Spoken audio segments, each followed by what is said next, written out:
Okay,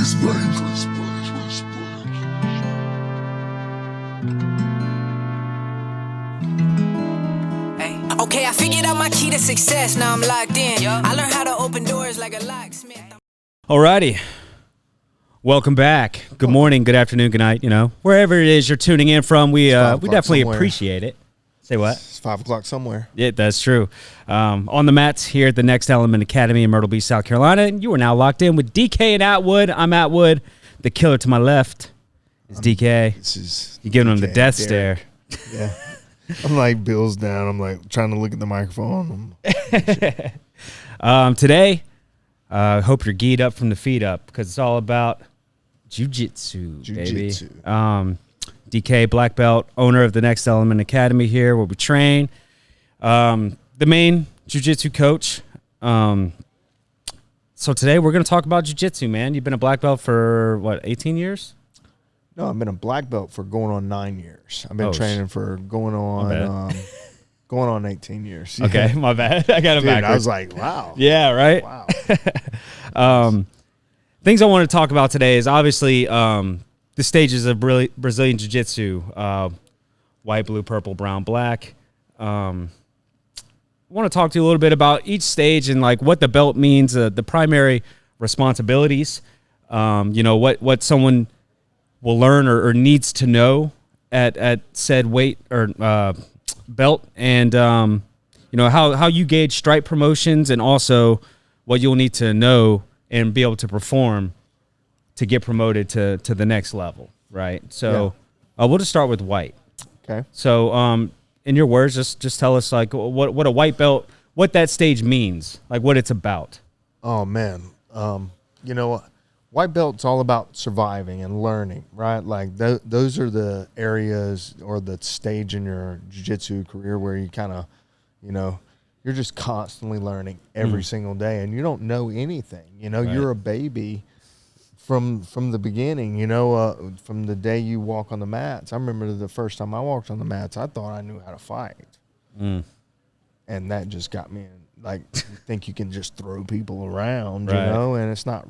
You don't know how to fight. If you've never trained, right? If you've never, ever trained how to fight, how do you know how to fight, right? YouTube, bro. YouTube, you have to learn somehow, right? Right, yeah. You just can't. I thought just fighting people was, how you learned how to fight, Anyways, when I first started doing jiu-jitsu, I was 198 pounds. I'd been lifting weights and everything, and I just went in there and I just got someone around, and I was just tried to muscling them, exactly, and that's what a lot of white belts do. And I learned the hard way. I'm learning, okay, that position gets me armbarred. When I try to choke that person with their own collar inside their guard, and they're going to armbar me. When I try to reach underneath their leg and try to throw their leg around me, just to throw them, I'm going to get triangled, So I think white belt is all about learning, the learning process, and just being, I don't know, man. It's a very hard time for a lot of people. A lot of white belts quit. It's I see so many people come and go, and I try to say, at the beginning, I know it's I can talk it and I can show you, and I know it's it's so easy for me to say. It's easier said than done is what I say to a lot of new students. It's really easy for me to say, I'm going to sweep you and then I'm going to pass your guard. Yeah. Right. It just comes off the tongue. So, right. But me doing it to an active live opponent, resisting, is hard. So every little piece of the puzzle has to be correct in order for it to work on a resisting opponent. Right on. So white belt being the stage of surviving. As a white belt, now here at the Academy, it's every month we're learning something different. You'll have, what we just did, Williams guard and triangle. Did triangle setups, and we did some butterfly guard. Right. Yep. And that was what we did last month. But as a white belt, things that you absolutely need to know in order for you to progress. Now, obviously, you do all the promotions here. So what are the things that you look for like just, when giving out stripes, before we even get to, going to blue belt? Like, Right. What are things that you look for when you're scanning people on the mat, and in your head, you're like, they need to know this to be able to get promoted? That's a good question. And as a coach, you're looking for somebody, if they are a white belt, right?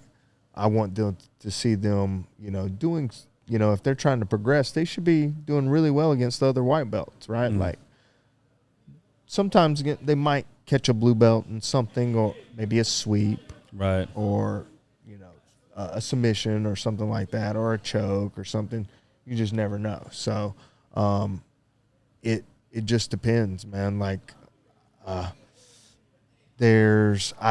rank them based on their peers, so their age groups, so whether it's a 18-year-old athlete, you're not going to rank them the same as a 33-year-old right non-athlete that, he's coming to jiu-jitsu because his kid does jiu-jitsu. You know what I'm saying? So we just have to judge those two completely different, Right on. Can we pause? Yeah. Like, Oh, it's not picking it up. It's not? No. I'm looking at it right there, so we're good. Gosh, man. Like I all good. literally went in there. I'm like, hey, dude, like, we're going to be doing a podcast. Can you just like Yeah, I mean, listen, that's one of the things about shooting it here on the mats too. There's actual open mat going on in the other room right now, and I think that's so freaking rad. Nobody else can say that shit. It is cool. All right. So back to white belts, and that gauging stripe promotions, which basically you just went through that. 4 stripes for every belt, correct? Yeah, but like again, like with the stripes, it also becomes like is like, how are they as a person too? It's like, I'm not gonna, like, if you're an asshole, man, like on the mats, like we talked about this at the very beginning. Yeah. Like it's just like character is a lot to do with my promotions, right? And I think that's way, it's a martial art. It's not, we're not Cobra Kai, or anything like that. Like if you're thinking about No Mercy or anything, like we have competitors and we don't have competitors. We have guys that like they want to dabble in the competition, but like they're not really sure if it's for them, Right. Either way it goes, I have to train. I have to give them my best, 100% every single day, in all the techniques. So it's, I just want, white belts as they're progressing to, be more understanding and more accepting to different things, and don't get like, oh man, like we're doing this again. Right. Like I've seen that before, but I think the way we've kind of scripted, and I have it written down every month of what we're doing every month. It's in my calendar for the whole year. So each month, even though I haven't announced it, we start class on Monday for this month. So I'll announce it on Monday. But anyways, it's like, we're able to focus on something for a whole entire month. And so the white belts are able to progress, Right. A little bit more fundamentally sound. And so as a white belt, that's what I want it to be. I want it to be a little bit more fundamentally sound before you're able to progress to a blue belt. If you don't understand why you have, Right. what to do in the guard or De La Hiva guard, or how to do an arm bar, or how to do a sweep, or grips if somebody has my pants, and all these little different fundamentally things, then those are really sound things that need to be taking place. Yeah, and I can't stress it enough, man. Private lessons, dude. I mean, I think I've done 10 with you so far, and there's no better feeling as a white belt, right? When you come to class, just say you're a couple months in and you've done just 5 privates alone, and then you get to implement what you go over in private when you're open rolling, because they don't know. Yeah, and it's a great They feeling. don't know that Right. what you know. Yeah, because they're doing it privately. And honestly, And you have 100% focus on you. Yeah, exactly. And I think for a few of my privates, I was just like, hey, man, let's just go over what we're going over today in class because we do it before class. And that really helped a lot, too, because then I have an hour of drilling it before we sit down on the mat to go over it. So it's like, at this point, I've already done it for an hour, and then I get to do it for, however long we spend doing it. And it's just extra time. So like, I really feel like whenever I do that, instead of just coming in, going through the motions and then rolling, trying to implement it. Cause a lot of times I forget shit, bro. Like, so I'll come back in the next day or whatever. And I'm like, oh shit, what did we do yesterday? But whenever I do that, it's like, it helps to lock it in. See what I did there? Like, comment, subscribe. So yeah, privates, I can't stress that enough, dude, for people starting out. I mean, really anybody, but especially people starting out. I think that's a great way to go. I think they should definitely do a couple classes first, for sure. You don't want to, I don't know what jiu-jitsu is, and that you're spending in a whole hour, and I'm, explaining this is what the guard is. Absolutely, yeah. Whenever somebody that you're partnered with, they can kind of explain some stuff when you're kind of working together as a partner in a regular trial class. Yep. Right? And then you just go on from there. And then, man, I keep getting caught in triangles. How do I defend a triangle? All right. I think that was my exact words to you.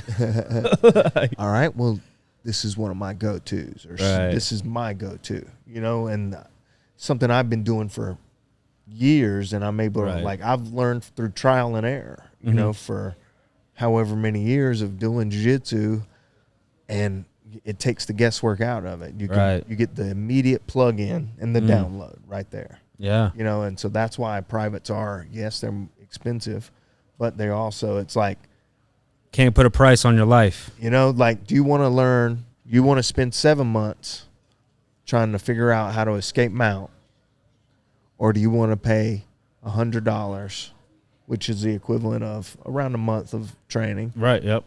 Around that, for an hour just focused on you escaping mount. Right? That takes the whole that takes all the guesswork out of it, and the 7 months of you getting mounted and beat up on. Right. Absolutely. So white belt, bout survival. Moving on to, before we move to blue belt, we already talked about that. You talked about before advancing to blue belt, just knowing the basics in terms of, grips or sweeps. Sound, Just being basics. Fundamentally sound. Okay, so blue belt. White belt survival, what would you say blue belt is all about? Kind of understanding jiu-jitsu. I literally just had this conversation there's open mat going on next door. But I was literally talking to one of my blue belts. He's been a blue belt of mine for 2 or 3 years, maybe. Okay. I don't really remember. But he's telling me how he's starting to understand more. It's like he knows now. When he was a new blue belt, he was like, oh, this is De La Riva guard, but he didn't know anything else after De La Riva guard, right? He just knew the position. Right. He just knew how to get to De La Riva, right? Not really much of what to do when you get there. Yeah, now he's getting there, and he knows what to do from there. He knows what other people are going to react when they get there. He knows how to react from their reactions. And so he understands that's from learning, as a white belt too, trying De La Riva, and as a blue belt, you're like, I'm a blue belt now. Like, let me try this fancy stuff.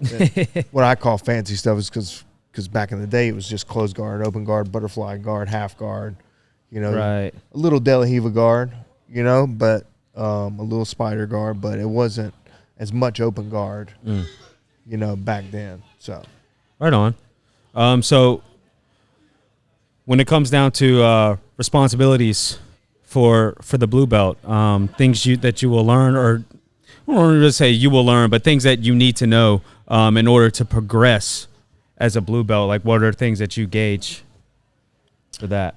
So to progress is, again, understanding, your guard system. What are you, not necessarily understanding your guard system. I think that starts to develop a little bit more in purple belt your knowledge of jiu-jitsu is, when you get to be a purple belt is we'll talk about that in a little bit, but as blue belt, it's, you're tapping dudes with, arm bars, triangles, you're sweeping from the guard, you're sweeping from butterfly guard. You're sweeping from, De La Hiva. You're, understanding, how to get from position to position, and transitioning through things, kind of chaining things together. I feel like that's what I did as a blue belt, and that's kind of like a lot of instructors do that. They base their promotions off of how they kind of went through their thing, Gotcha. I got my white belt I got my blue belt quick, in my opinion, but I think that, now me knowing that, I wait until that person is really solid in their game until I give them a blue belt now. Because, dude, for real, like, when you're blue belts are tough now. Like, you get some really solid blue belts around, So, I make sure you're solid in your game as a blue belt, before you're able to move on as a purple belt. You should be tapping purple belts as a blue belt.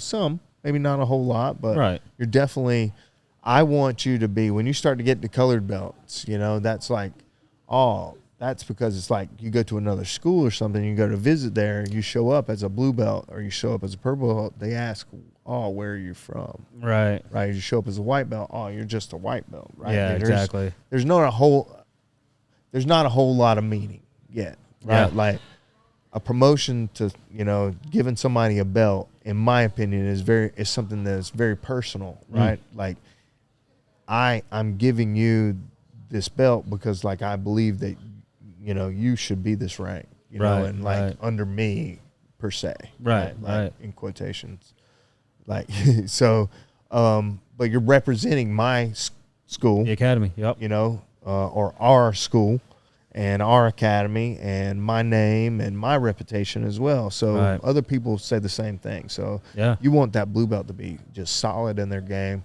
because especially if they're competing or just a regular Joe, like, they need to understand, how to sweep, how to get their guard back, how to escape mount, how to escape side control, how to escape the back and how to escape a triangle, all those little bitty details, Yeah.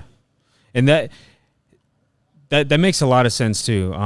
Before, I've told you this, but a little background on, I guess, my journey in jiu-jitsu so far.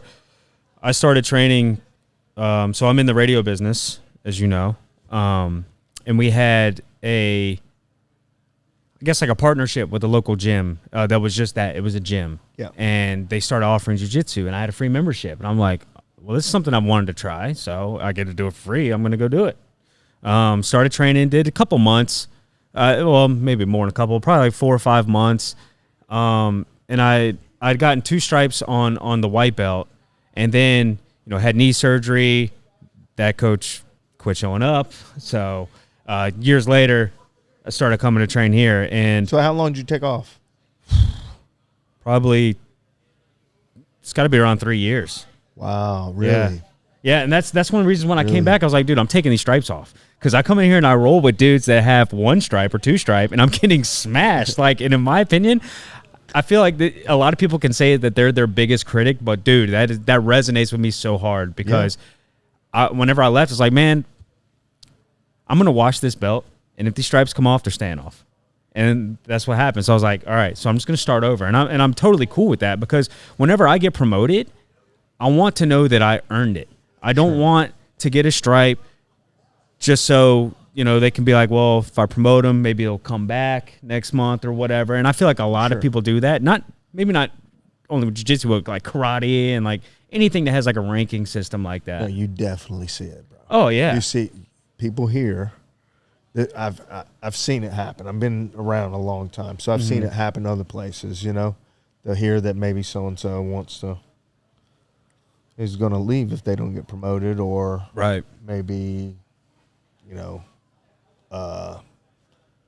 they just hear like they're getting upset, and they think that, so that other person will be like, oh, well, I'll give them a promotion. Yeah. Kind of ease them. But it's like, man, but I've also seen the other side where that person didn't get promoted on promotion day, and they are furious. That they did get promoted? Didn't. Oh, they didn't. Oh. They're so mad. you know, and I mean, storm out of the place. Really? Yes. Wow. And so, I don't understand that, man. It's just yeah, man. But it happened. I wasn't the coach. right. I was a student at the time, you know, so it was another student. So, anyways, It's getting promoted it's a precious thing, man. It's so there's no participation like trophies. so mad thing. It was Right. like you could definitely tell they were upset, Right. and definitely got their stuff very quickly, and definitely left very quickly.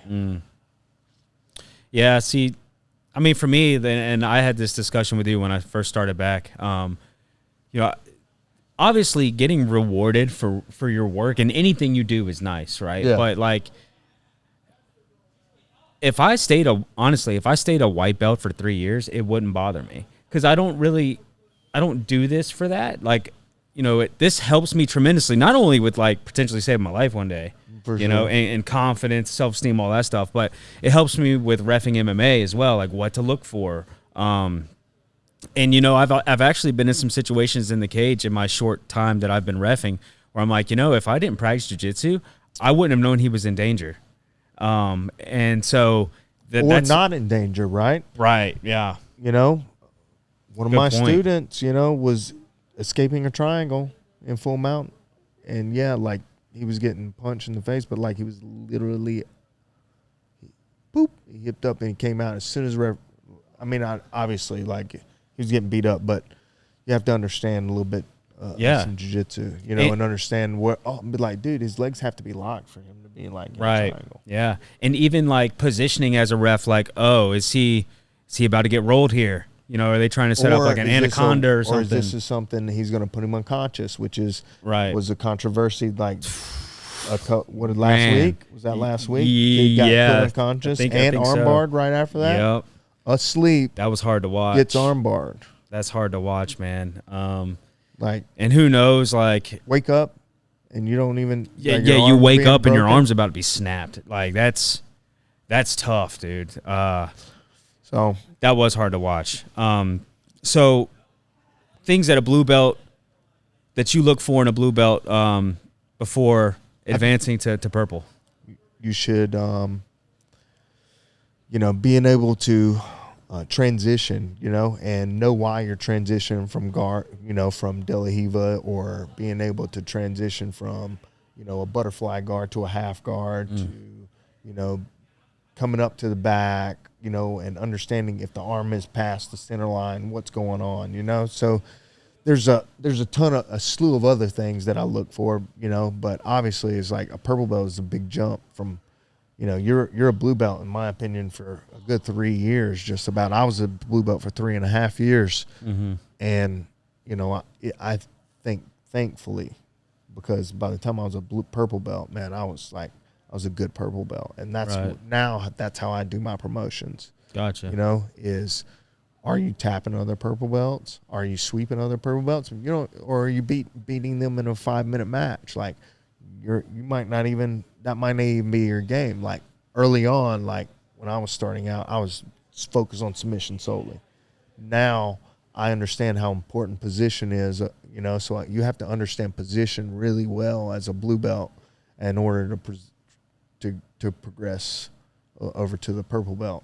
You know? Okay. So understanding, like, I don't have to rush from side control into mount, because mount, like, I'm in danger if he hip bumps, like as I'm transitioning, if I don't know how to transition over into full mount safely, if I'm just throwing my leg over and then getting trapped in the half guard every time, or I throw my leg over and I immediately get hip bumped and rolled over in the full guard, like I don't understand positioning very well, right? Like, right. So, all right. So, white belt survival, blue belt, you said understanding, purple belt. What would you say? A word to describe that level. I would have to say, you know, it's just, you know, knowledge at that point in time, and, you know, just soaking up a lot of different things. You know, it's one word is really hard to describe. I think it's more about, you know, submissions you know. So like offense. Yeah, more like offense, understanding your game and your style of jiu-jitsu, you know, having a base, I guess you can say, or if you will, like, oh man, what did I do as a purple belt? I think I did a lot of Kimuras as a purple belt. Okay. Kimuras were like really big on my radar, and it helped me so much to understand the positioning that a Kimura can do. Okay. You know, just having, I think we've worked on some Kimuras too. Yeah. I mean, I remember whenever we worked on it, you were like, hey, because we were doing it from guard. Yeah. And you're like, anytime you get a Kimura grip, you have their back. Yeah. Yeah. You know, and then you showed me a sweep to obviously go to full mount. Yeah, we've been over that quite a few, and we did a whole month on Kimuras here. Yeah. I don't know, maybe 2 months. We're going to do another one again this year. So, yeah, we did two months in a row this year, I think it was. But, you know, a good, you know, I was a purple belt traveling around to, my instructor was out of Charlotte, Brandon Powell. Okay. And so I would have to drive up to, you know, Charlotte, and I would go to seminars and different things like that in Charlotte and all around. One black belt I learned a lot from his name is Andrew Smith, and he used to teach a Kimura only seminar, and so he'd have a basis, and he had Kimura 1 seminar, Kimura 2 seminar, and I've been to 4 of his seminars I've paid for, and then I've also hosted him numerous times at the old place I taught at as well. So yeah.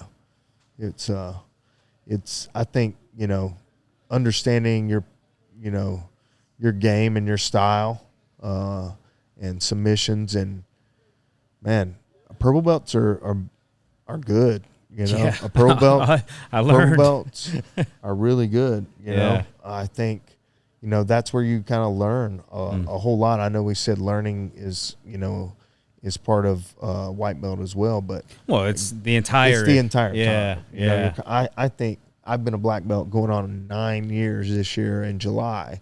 So I think I've learned so much in these 9 years that I can't believe that I had 9 years prior to that where I was like not a black belt. Right.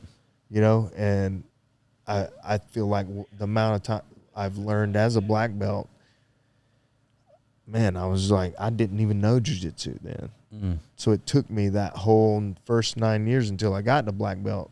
That's when you start to actually really learn jiu-jitsu, because now the spotlight's really on you. Oh, yeah, there's a target on your back. Yeah, now we can continue to talk on, but it's like purple belt is just, you know, you have a style, you know every guard system, you know, not everyone, but like as you're progressing through from purple belt to brown belt, you should know, you know, what's going to get your back taken. You should know what's going to get you mounted. You should know how to escape mount. Like, you shouldn't even be getting, yes, you're going to get mounted by brown and black belts. Right.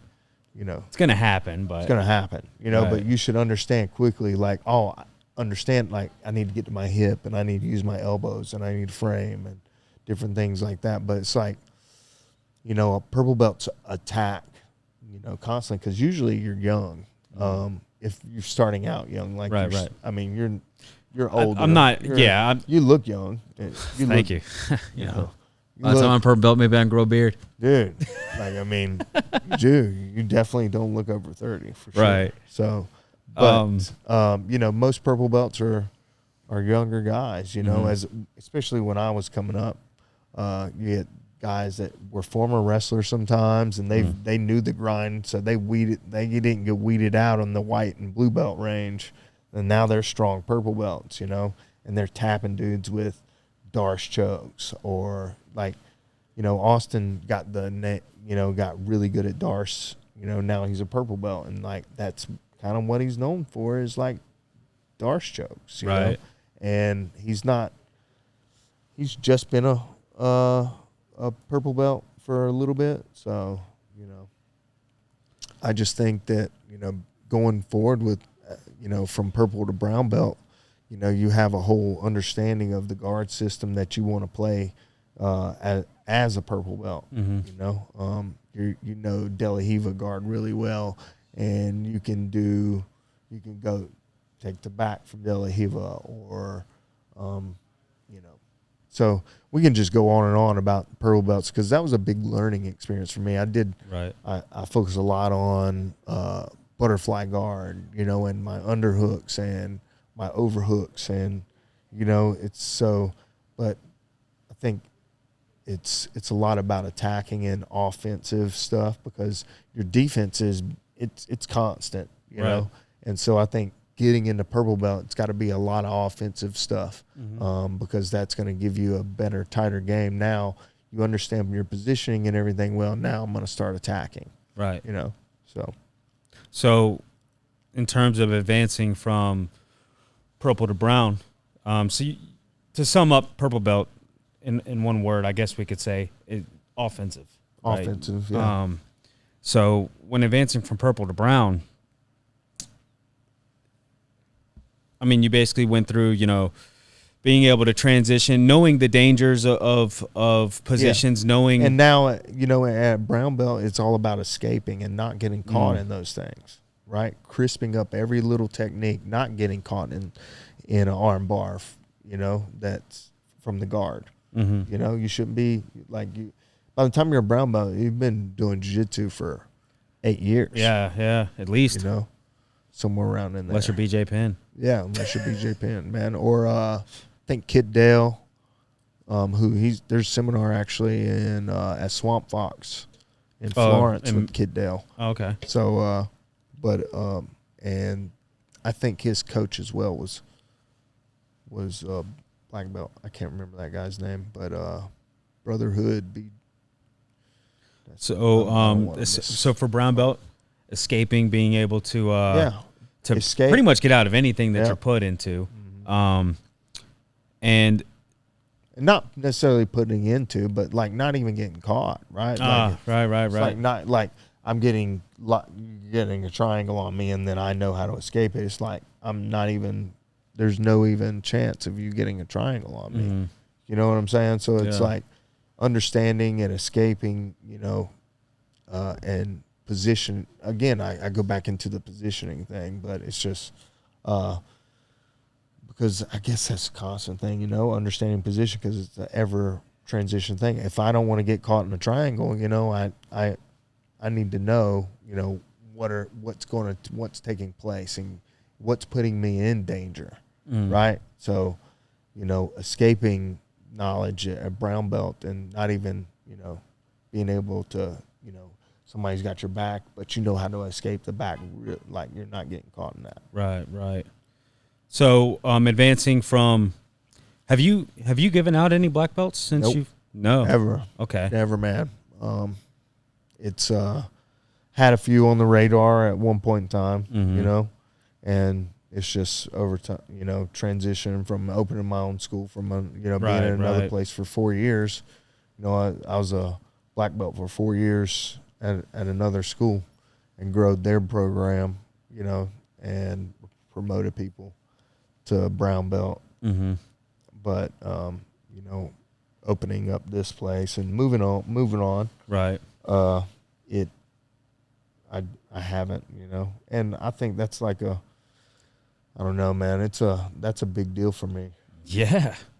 Yeah. I mean, not only for you, for the person that's receiving it, you know, it's like, that's a big deal, just a big deal all around. Yeah. You know, you putting in, you know, 18 years of your life into jiu-jitsu, 9 of that at, you know, I know in a lot of ways you'll say that black is just the beginning, but I mean, in essence, in general, it's the highest level, you know? So you putting in 9 years at the highest level, and graduating somebody else to that is, I mean, I get it. It's a huge deal. And you want the first one to be special. And I'm sure you want him to be an absolute monster. Here's what's so crazy, man. And so I can promote a person, right, based on how long I've been a black belt for real. Right. But when I registered with the IBJJF as a black belt, I didn't do it until 2018. I got my black belt in July of 2014. Okay. From Kurt Pellegrino. Right. And so I didn't compete. I competed with IBJF as a brown belt, and I was already a member there, but I didn't renew or anything like that. So it's like I competed as a brown belt, transition. I think it was a whole another year around, and then I got promoted to black belt. Okay. And so I moved and didn't really find myself competing because like I was teaching a whole lot, and I was focused more on MMA, not necessarily IBJJF rules and jiu-jitsu, and so but after I retired, I found myself getting the itch again. But anyways, and I competed and had to register as a black belt, but they only recognize me as a first degree right now because subtract 4 years, it's 8 years that I've been. July will be 9. So 8 years, subtract 4 years, you get a degree every 3 years for the first 3 degrees. Okay. After that, I think it's every 5. So the red belt deal, I've seen guys with red belts. What does that mean exactly? Like, was it Helio Gracie that had one? Or am I just tripping? What, red belt? Yeah. Yeah, there's been several red belts. So Helio Gracie had a red belt, like all the, grandmasters, I guess you can say. Like, so does it take like a certain amount of degrees on black to get? Yeah, 9 degrees. Okay, 9 wow. degrees. So those guys have been training for yes, real long time. Yeah, so wow. The kids class, they asked me, they're like, when will you get a red belt? I'm like, I'll get another Halloween. belt. I'll get another black. I'll get like a coral belt, and it's 35 years as black belt. So, but that's who's gonna give me the coral belt? Right. You know what I'm saying? But it's the IB. You got to stay registered with the IBJJF if you want to get like on that thing. So I had to go through. To be a certified IBJJF black belt, you have to go through the rules course through the IBJJF. Okay. You have to be registered with the IBJJF. You have to go through Safe Sport, which is, if people that work with kids and youth, they have to go through this or to be an instructor, to pretty much make sure people aren't pedophiles. I have to get a background check. Right. But it just gives you some things to look for too, and damage at home, troubles at home, and different things like that. And pretty much like how to recognize abuse and and different things like that. Man, they don't want the whole thing with the Olympics going on.